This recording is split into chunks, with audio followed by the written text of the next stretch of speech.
Mr. Kerkentzes, thank you for speaking for N1 and Forbes Srbija. You periodically visit Serbia. What is the specific purpose of this visit? So, as you know, in about a month, we will have the second international participants meeting. The reason I'm visiting now is to see the progress we've made, to help prepare for the next ones, to try and help the organizer understand what are the real concerns, what are the points countries want to raise in the next IPM.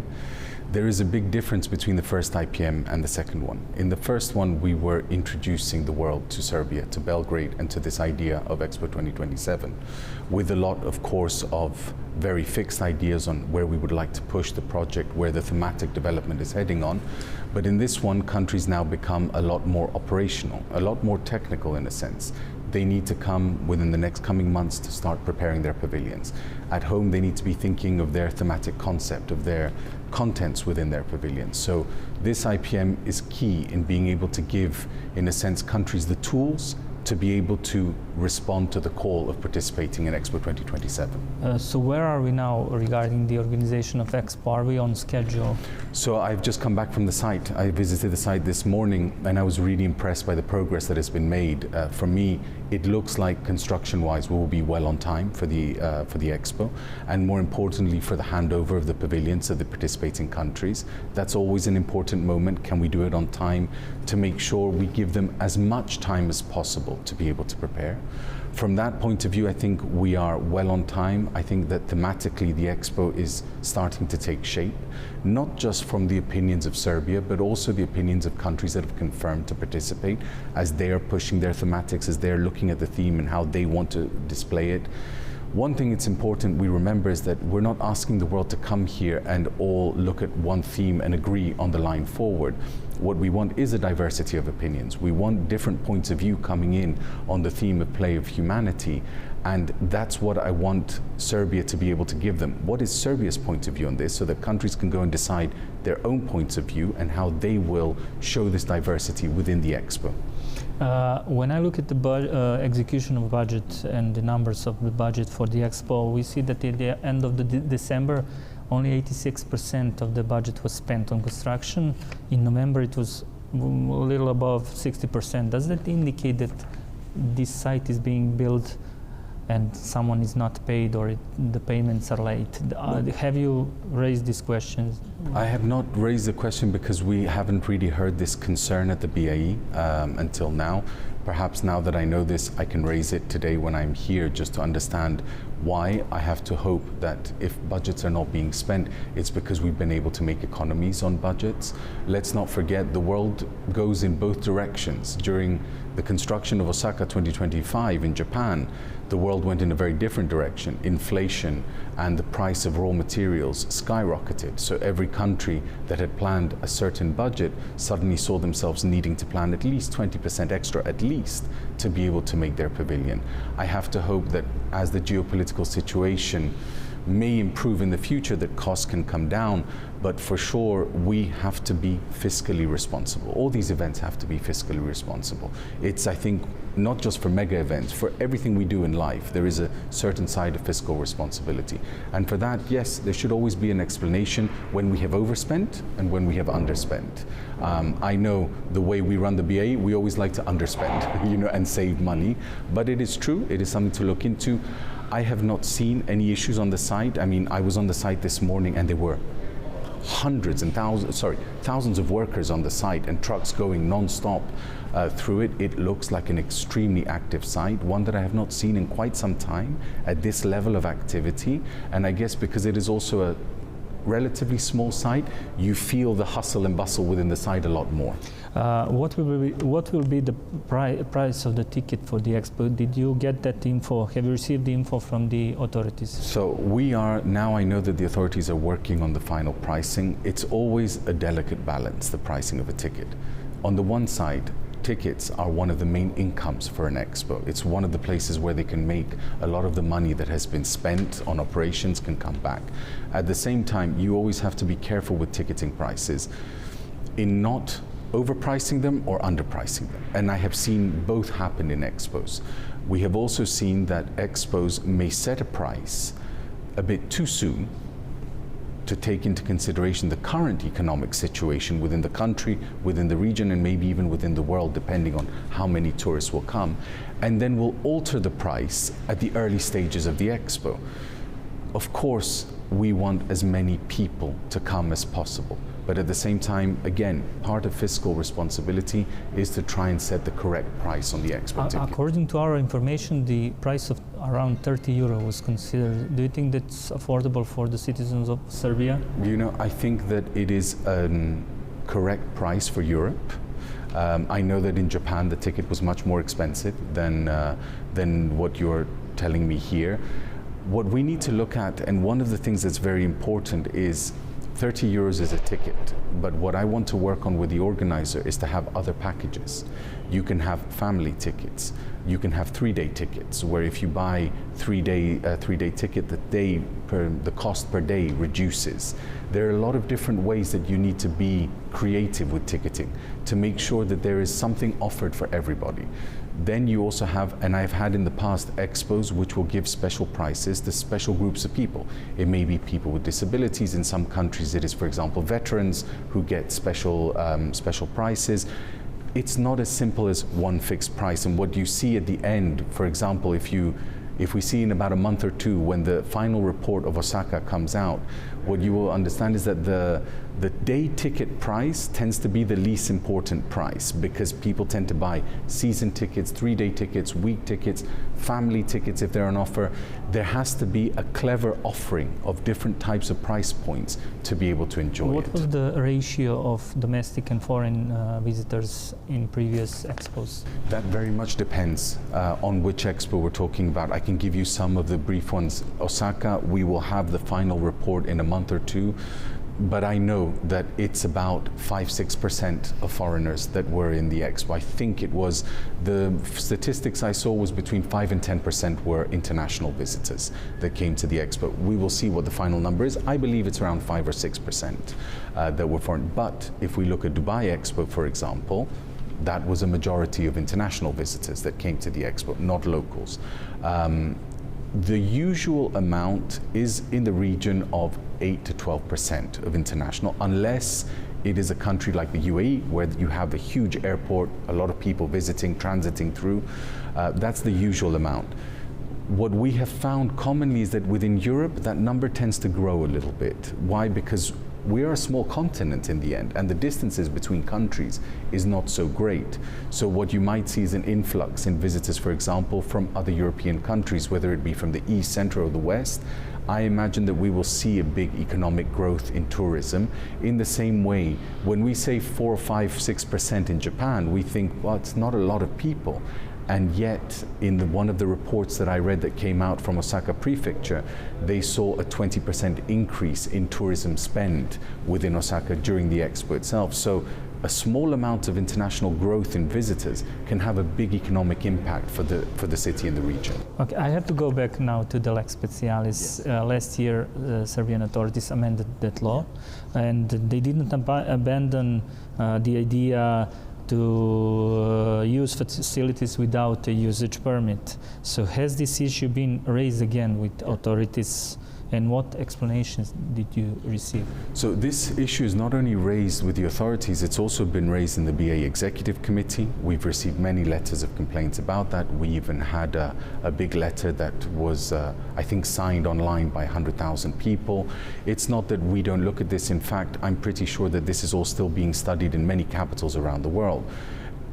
First thing that is very important to remember, a lot of international staff are going to be coming here from all over the world to work and live in the expo. So a question of construction security is not just a question for Serbia, it's also a question for 130 participating countries.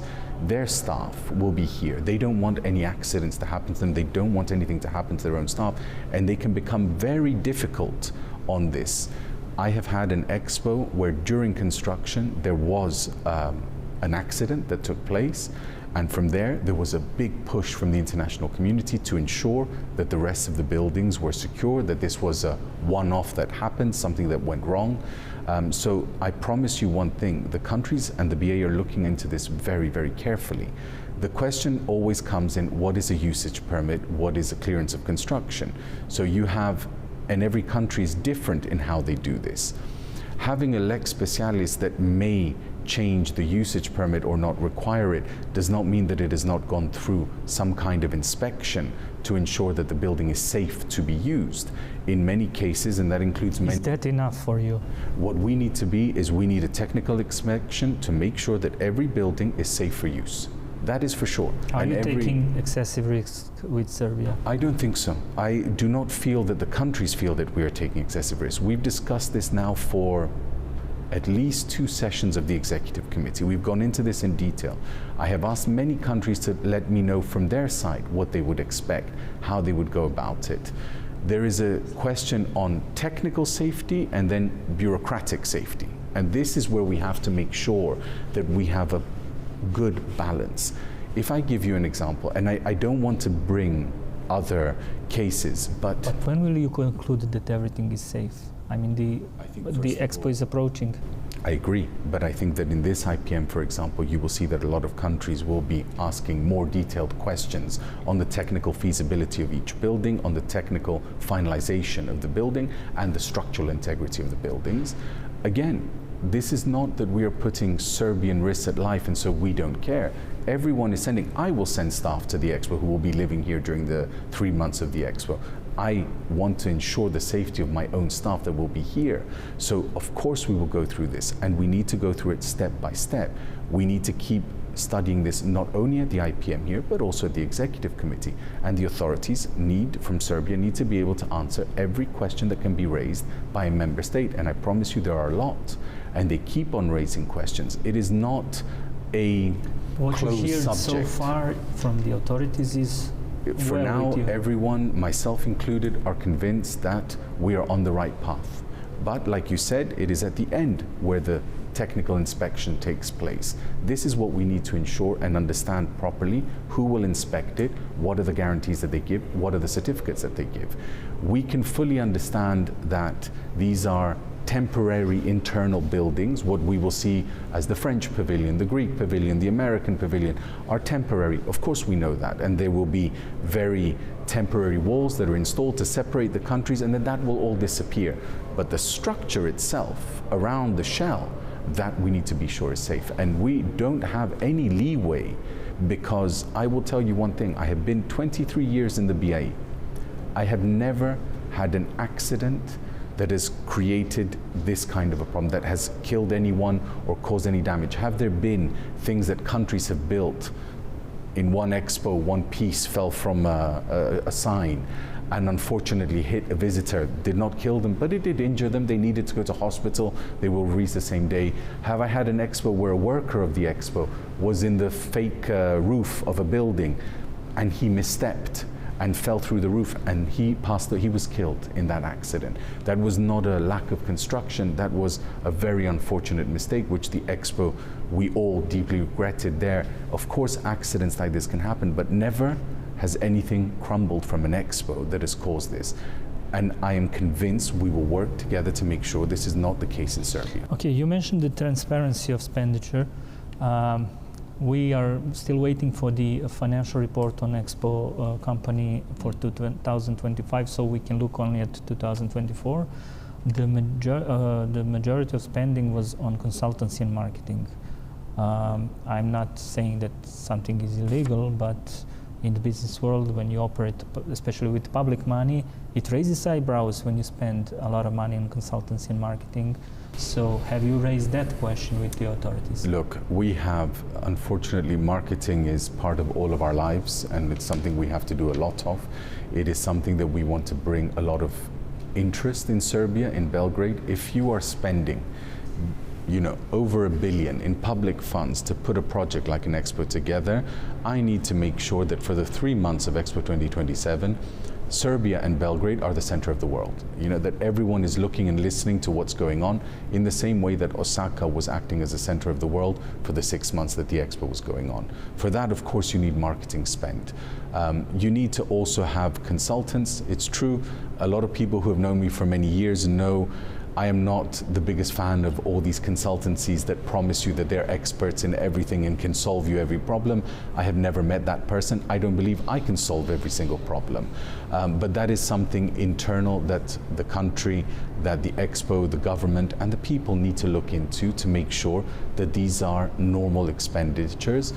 You can look in some countries where they do not spend a lot on consultancies and others where it's almost 90% consultants that are brought in.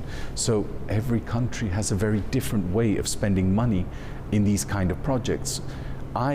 Yes, I know I'm not a big fan of consultancies. I think they have great usefulness. I think accountancies and consulting in certain issues, but I have also found that recently consultants tend to believe that they're the expert on every single topic, no matter what you're doing. And there I have a problem because I've been for 23 years in the BAE, and yet I'm not going to run out and say I am the be-all and end-all of experts on expos. We need to listen to opinions. We need to listen to people. My biggest hope is that the consultancies you mentioned are Serbian consultants. I think that in order to have a real project that has an impact on its host country, you want the majority of the people working on it, giving ideas, to be nationals of it. One more question regarding money. Have other countries heavily subsidized the construction of hotels and renovation? We have here subsidies. Their beneficiaries are companies that are, some of them are worked on public projects, some of them are connected to government, and they are now having a really a big reducement in their investments in the hotels. Hotels are not being built only for the Expo. So how do you see that? Look, I'll be honest with you, you cannot build hotels only for the Expo, because if you build hotels only for the Expo, you're leaving behind white elephants. I'm going to hope that any hotels, any kind of hospitality, not just hotels, but any type of hospitality projects that you have that are being built is not just a question for the Expo, but it's something that will have a life afterwards. One of the most important things in an Expo is the legacy of its Expo, what it leaves to the people of the city and the country. You need to ensure, we've had many cases, you mentioned a hotel, for example, in this case, I can tell you in Zaragoza, in Spain, in 2008, there was a hotel that was built right next to the Expo site to serve the Expo for the VIP delegations, for guests and so on that was there, and it was in a sense connected to the Expo, so it made access very easy in and out. But these hotels need to find a life after the Expo, because the Expo will end, and we need to ensure that if you're going to build 50 new hotels in Belgrade, and this is just a number, please, off the top of my head. Yeah, but you reduced 20% of their cost for the hotel. Yes. There are a lot. It sounds a lot. It is a lot, but you're also, I hope that what you're doing is, if you're reducing the cost of 20%, you are betting on the future and the future trade that this is going to bring in. The fact that the Expo will create more of an impetus in the region to Serbia and to Belgrade after the Expo. See, one of the things I'm working on, and this is not just with Belgrade, this is with Riyadh as well in 2030, what is the offering afterwards? You are giving, imagine in your case you say you're reducing their expenditure by 20%. I know in other cases in Expos where they have given the land for free in order to build a hotel. In that case, that land was probably worth a lot more than the 20% of the investment that they're making in a hotel. But the idea was to stimulate this, to be able to stimulate a growth in the country afterwards. I have a big question, and that one thing that I keep on working on and I keep on coming back around, you are spending a lot of investment in infrastructure. We see the train. The train makes sense to have some kind of public transportation that comes to the Expo site. I see it with candidates that are thinking about bidding for a future Expo. I was in a country just in December, and we were talking about an expansion of a train line and even an underground line there. And I had one simple question. I said, of course, for the Expo, it will be extremely useful to have that. What is it going to do after the Expo? Because you cannot build a train line or a hotel and then wonder afterwards, it's been left derelict. There is no more any demand for it.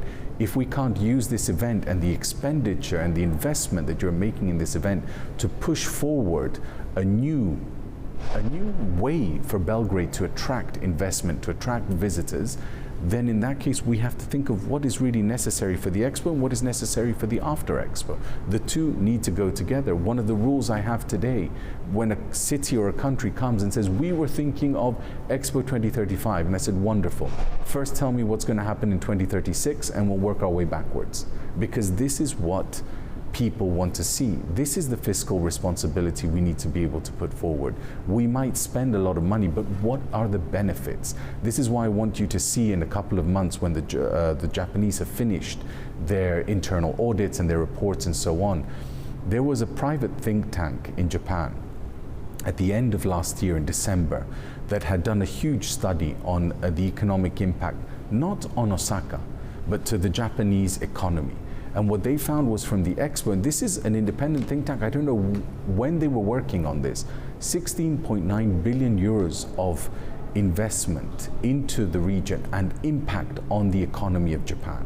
I mean, the economy of Japan, and I want to see it. But that's the World Expo, that's not specialized. And it's not specialized, but you know that the World Expo had 158 countries. We're at about 130, just over. I don't want to say a number because what I consider confirmed and what others consider confirmed are very different. But let's say 130, the impact is not so different. The world is still here. That's what made the impact. That's what drove people into the Expo. It wasn't a question of because it was a World Expo. Is it 6 months to 3 months? Of course you have a more limited impact in 3 months. I'm not expecting you to make 16.9 billion of impact on the Serbian economy.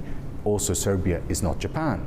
But I am expecting that if Japan could make just under 160 million euros in profit. But will we be profitable? I certainly hope so. If you don't break even, I will be very disappointed.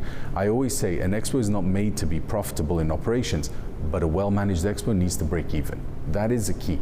Okay, let's conclude this part about money, and I will ask you a straightforward question. Sure. Are you confident that there is no corruption in the Expo project? I'm confident that we keep on looking into every allegation, and we need to keep on using the mandate that the BA has, which does not allow us to enter into local legislation and to have inspections like that. But we do have to keep on looking at it because corruption, unfortunately, is something that we see everywhere in the world. This is not a problem of Serbia. I understand. Have you discussed it with authorities? Very openly. Very openly, to have real explanations to be given to our member states, because I need to protect. Did you receive them? I have received, to the questions I have asked until now, yes, I have received satisfactory explanations on certain tenders, how the procurement process works.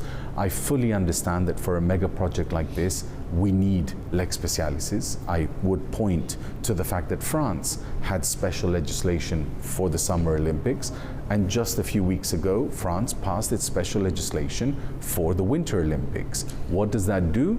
It does do different changes in the procurement procedures in order for them to be able to build changes in the construction, in the way that they're building for temporary use and so on.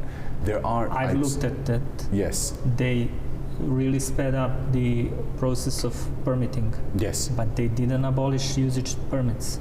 Look, what is... Am I correct? Yes, no, you're correct. You're correct. But what I want to understand is every country, what we said at the beginning, has a certain process in the way that they do things. What I need to understand is what is the difference between the technical approval that you have of a construction of a building, that it's been technically inspected, and the usage permit. Because I know in some countries, I won't mention the name, I think it is the same in Serbia, the second part, the usage permit, does not actually have any inspections on the buildings. It is a long line of bureaucracy going through different offices, not actually people going on and inspecting what has been constructed and whether it is in conformity with construction rules. What I know in France is that the usage permit is not part of a bureaucracy. It is the technical inspection that you have, where teams made up from different places, construction included, because you need the construction company to explain what they have done, but also independent entities that come in to give a certification on this. What we need is a certification that we can trust is legal and does say that this building is safe. This is what we need. I need to separate out what is safety related and what is bureaucratic.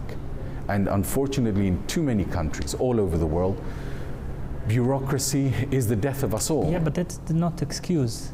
I don't think it's an excuse. I think that here we have a technical specification that we need to follow, and we need to make sure that there is a certification at the end of the process that says that this is safe to be used. And this is what countries will be looking for. And wait a few weeks to see the questions that you'll be getting in the IPM. There you yourself, because I hope you will be there like last time. Yes, of course. You know? Did anything change on the BIE perspective regarding Serbia since the November 1st, 2024? Do you follow up on what EU and its officials are now discussing about Serbia? Yes, look, I have even been in dinners with EU officials within the Serbian embassy, and we've been discussing, and we know the points of view of the EU and the EU Parliament, and I follow up all the different pieces of documents that they put forward. We've received many reports. We've received many reports from Serbia as well, from Citizens Group. One thing I want to say is, for us, it is very important to get these reports. It's very important to hear Serbian citizens' points of views, their concerns.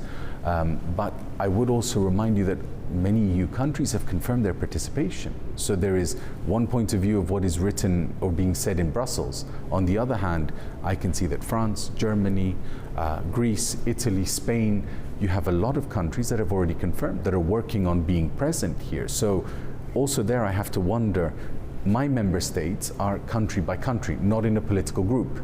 So the EU has something to say, I understand it, I want to hear it, they have a very specific point of view on things. At the same time, the national governments are still here, coming and being present. I have to be honest with you, I agree very much that the most important way you can affect change is to come and be present here, no matter what you believe. Yeah. You need to be present. You do know the famous words of the Washington Post, democracy dies in darkness. You cannot hide when 130 countries are living here and investing their own public funds in Serbia. You mentioned earlier corruption. Okay. No, because you mentioned corruption. These are public funds from 130 countries that are going to come and be invested in Serbia. You don't think that they have concerns, that they want to make sure that when they spend their money, because most of it will be spent on Serbian companies here to help them build logistics, operations, and so on, they want to ensure... It's a political decision to It is a political decision, but also something that you have to defend back home when they ask you, but you as country X, you spent 6 million. Where did it go? You have to defend that. Did they all confirm participation, all 130? From what I have seen at the moment, I have well over 120 letters of confirmed participation. So not all of them?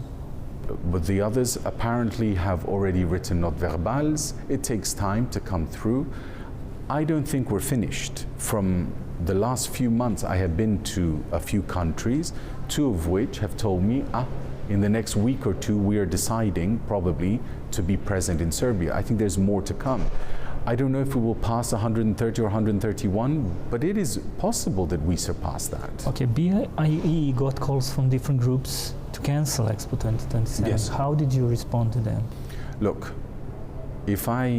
if Serbia was the only country that we were having an expo in where we got calls to cancel, my life would be very easy. Unfortunately, it's part of almost every single expo.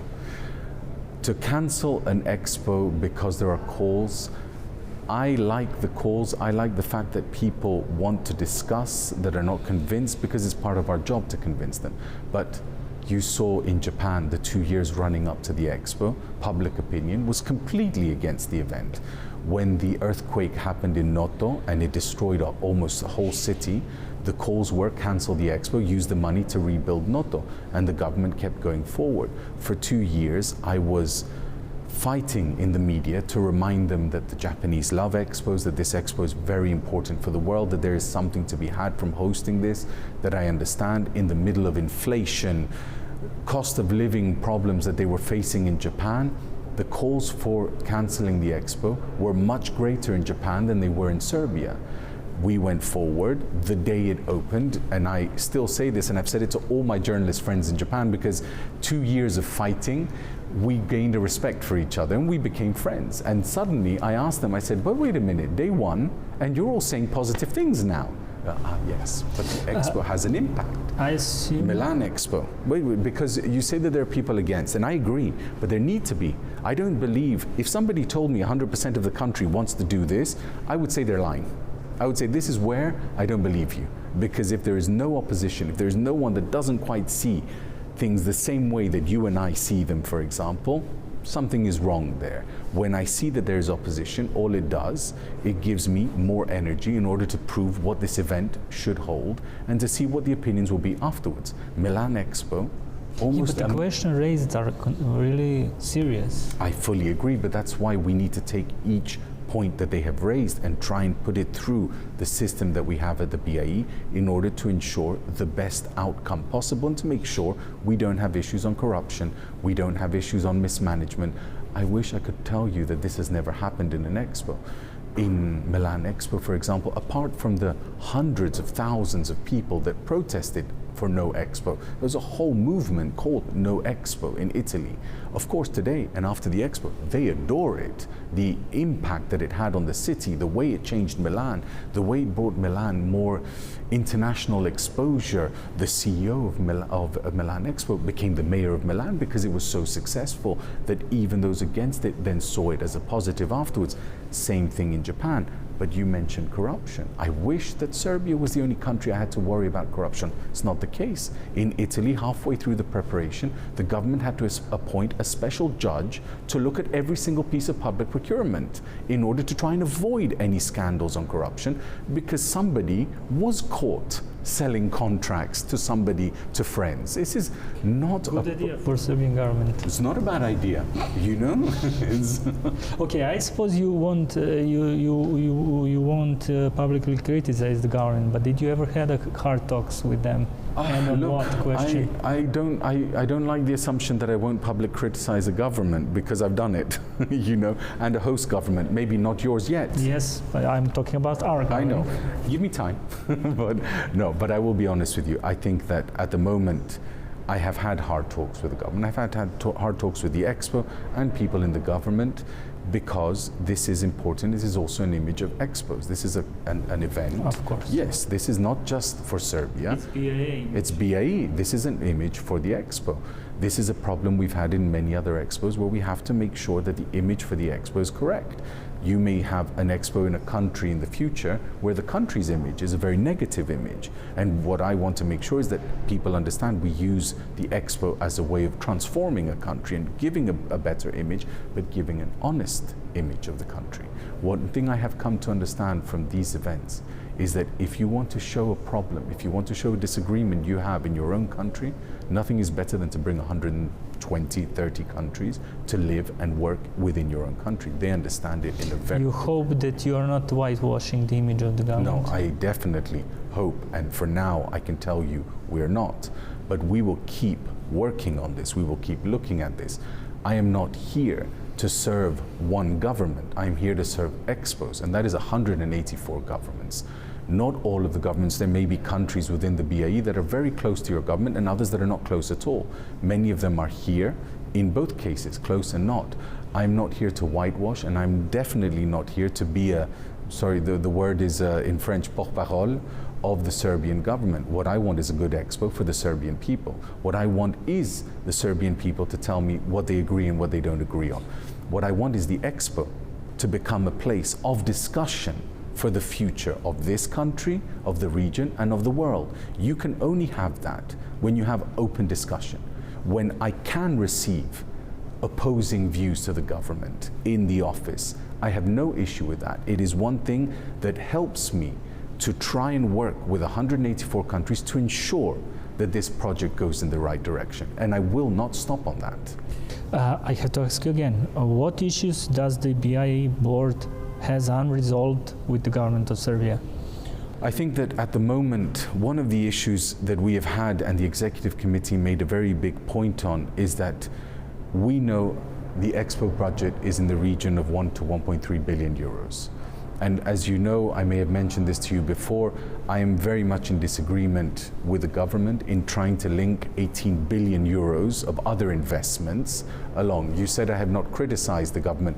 I don't know if it's a criticism or not, but I know the last time I was in Serbia with the Minister of Finance standing next to me, to the media in front of us, I don't know how he took it, but I said, we cannot do this. We cannot link 18 billion of investment in the country to one project, because in that case, it's not a question just for Serbia. All future expos are pointless. There is no way you can make any kind of sense of that kind of investment in a project like this.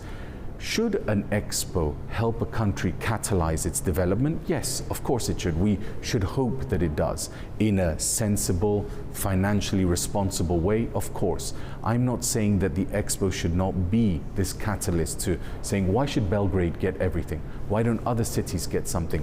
Today, for example, I was asking, you know, there is the international participants sector, and then between the stadium, in between you have the best practice area. And these are temporary small buildings that will be put up in order to serve for different purposes for the expo. And I asked them afterwards, said, what's going to happen to them? And what I was glad to understand is that these buildings, because they are prefabricated, will be taken down, will become schools in other cities, will become libraries, will become gyms, they even told me. It was very interesting that you've already thought of gyms for the future. It makes sense with a theme of play, but that to me is something very positive. What was built temporarily in the expo will be dismantled and rebuilt in another city in Serbia as a school. I criticized in that. I said, no, you cannot, and I said it in the executive committee, and the executive committee agreed with me. You cannot link 18 billion euros of investment to the Expo project. We can hope that the Expo has given this catalyst of needed investment. I hope it is needed investment around the country. I think that every country needs investment and development, but you cannot link it like that. That I cannot defend. And this is why I'm telling you, I am not here to be the spokesperson of any one government. But I need to make sure that we pick the right battles. And this for me was a battle that definitely did not make any sense. When somebody asked me, how do you justify 18 billion euros of investment for the Expo? I was very blunt. I don't, and I cannot, and I don't accept it. Okay, two short questions for the end. The theme of the Expo is play, yes. Sports. Serbia has Nikola Jokic, Serbia has Novak Djokovic. Yes. And its promoter is Jackie Chan. I know. How strange is that from your perspective? Strange and not. I would look at it in two perspectives. You're looking, I think that Novak Djokovic is, well, globally renowned. You know, even recently with his Australian Open and getting to the final, there's no doubt that the man just does not stop no matter how old he gets. And I'm very, you know, it's something that I'm very passionate about because my son is a very avid tennis player in that. But I do also think that this is an international event. It is not just about showing what Serbia. I think we know the international side of Serbia. We know, being Greek, you know that we have a big basketball love, both of us, both countries, and so there's always that competition. But we know, I know Serbian basketball players that have played in Greek teams. You know, you have right now probably two of the most famous NBA players. But what we need is we need a lot of international draw, and NBA is very popular in the United States. Tennis, yes, is very international, and I would hope that Mr. Djokovic will see what this expo can do for the country, and I think he's interested in what it can offer to Serbia and to Belgrade. But I understand that you need to draw in international crowds, and who better than a Hollywood actor? Yeah, but he's a veteran. Yes, he's a veteran, but come on. We're not going to start on ageism, okay. You know? Yeah, no, of course, also, but he's and not... also, Usain Bolt is a veteran, but it's Usain Bolt. It's the world record holder. Yeah, but he only recorded 6-7 TikTok videos, and that's it. So, look, do you know how much impact TikTok has on my children? Okay. You know, but they're not allowed to watch it. Last question. What would be a success of Expo 2027 from your perspective? But the problem with that question for me is that it takes many facets. What would be for me a success is economic responsibility and a break-even operational expo, or even a profit-making expo. I don't think that it's always easy to make a profit. Definitely not the 160 million that Japan made. Milan's was in the region of 14 to 20 million euro profit on operations. That would make me very happy, because I think this discussion on expenditure has been so long that it would be nice to be able to have something positive to show, but at least break even. Secondly, I think what's important is to have a really large international participation after Osaka, after the importance the event took, because of the geopolitical context that the world is in today, where everyone is lost. Friends are no longer friends. Enemies are suddenly becoming friends. We don't know what's going to happen. Every morning we wake up and we wonder, what's the news that's going to be today? Osaka proved that in an expo, we can put out the noise and concentrate on what we want to work on together. That was the big legacy success of Osaka Expo, and I'm convinced it's one of the reasons why so many countries want to be here and want to be in Serbia, even for many of the reasons that you were mentioning on how is the country viewed, how is its government viewed. I think that's also why they want to be here. They all want to put and participate in a voice on how the world can come together, even, as you say, sometimes in a country that people have doubts over or questions over the legitimacy of how everything is done. So I think that is, for me, going to be a very, very big successful point if we can bring the world together the way we did in Osaka. Because unfortunately, the world hasn't gotten better since Osaka, and I'm sorry to say, but it seems to be getting worse in a sense. So I hope that this is something that we can use to bring the world slightly closer together, even if it is for a fleeting moment of 3 months. It still has an impact, and we saw it in Osaka. And I think Japan realized it, and the world realized it. And lastly, I hope that everyone gets an opportunity to visit and to see it, especially Serbians, to see what has this polemic been about. The polemic in Japan lasted 2 years, and they know expos. Serbia does not know expos. The Japanese were anti-Osaka, knowing what an expo can bring to their country, because they've hosted 5 in the past. You have never hosted one. So I really want it as an experience for the Serbians. And then I want to hear their opinions afterwards, because that's, for me, one of the greatest measures of success. Was it seen popularly after the expo? Thank you for this interview. Thank you. Thank you.